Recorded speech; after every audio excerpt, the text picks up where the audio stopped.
দুটি সংখ্যার বিয়োগফল ৬৬ এবং তাদের অনুপাত 7:5 হলে সংখ্যাদ্বয় কত? মনে করি সংখ্যা দুটি 7x এবং 5x।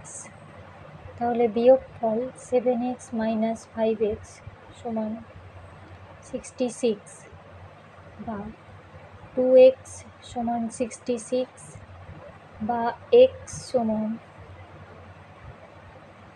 33। বলেছে সংখ্যাদ্বয় কত? তাহলে সংখ্যাদ্বয় হবে 33 × 7 একটা, 1 হাতে 2, 3 × 7 21, 23 এবং আরেকটি হবে 33 × 5, 5 × 3 = 15, 5 হাতে 1, 15 × 1 = 16।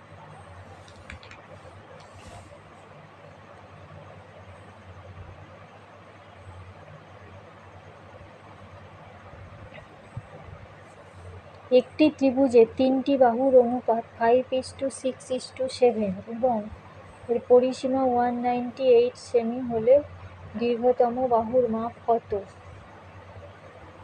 মনে করি ত্রিভুজটির 3টি বাহু 5x, 6x এবং 7x, পরিসীমা বলেছে 198। তাহলে এখান থেকে পরিসীমা পাবো, আমরা এগুলোকে যোগ করব। 5x, 6x এবং 7x যোগ করব, তাহলে যোগ করলে পাবো এইটা 198।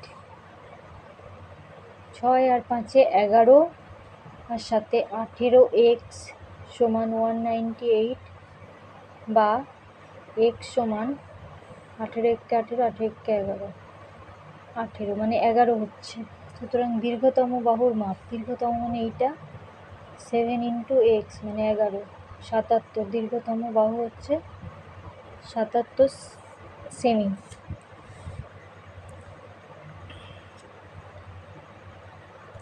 একটি ত্রিভুজের কোণগুলির অনুপাত 2:3:4 হলে কোণগুলি কত?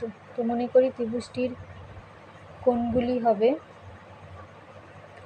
2x, 3x এবং 4x এবং আমরা জানি ত্রিভুজের 3টি কোণের সমষ্টি 180 ডিগ্রি। সুতরাং 2x + 3x + 4x সমান 180 বা 3 আর 2 5 আর 4 9x সমান 180 বা x সমান 9 × 2 = 18 মানে 20। সুতরাং কোণগুলি কত? একটি কোণ হবে এই যে 2x মানে 2 × 2 = 4, 40। একটি হবে 3 × 20, 3 × 2 = 6, 60, 4 × 2 = 8, 80। এই হচ্ছে 3টি কোণ, 40 ডিগ্রি, 60 ডিগ্রি, 80 ডিগ্রি।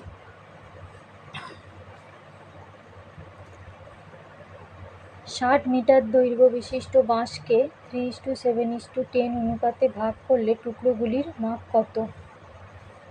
তো মনে করি 3x, 7x এবং 10x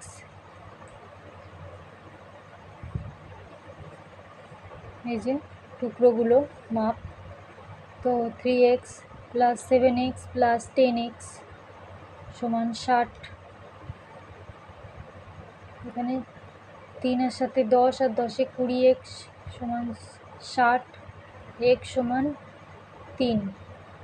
সুতরাং টুকরোগুলির মাপ হবে, একটি হচ্ছে 3x মানে 3 × 3, 3 × 3 = 9, একটি হচ্ছে 9 মিটার, 3 × 7 = 21 মিটার, আর একটি হচ্ছে 10x মানে 10 × 3, 30 মিটার।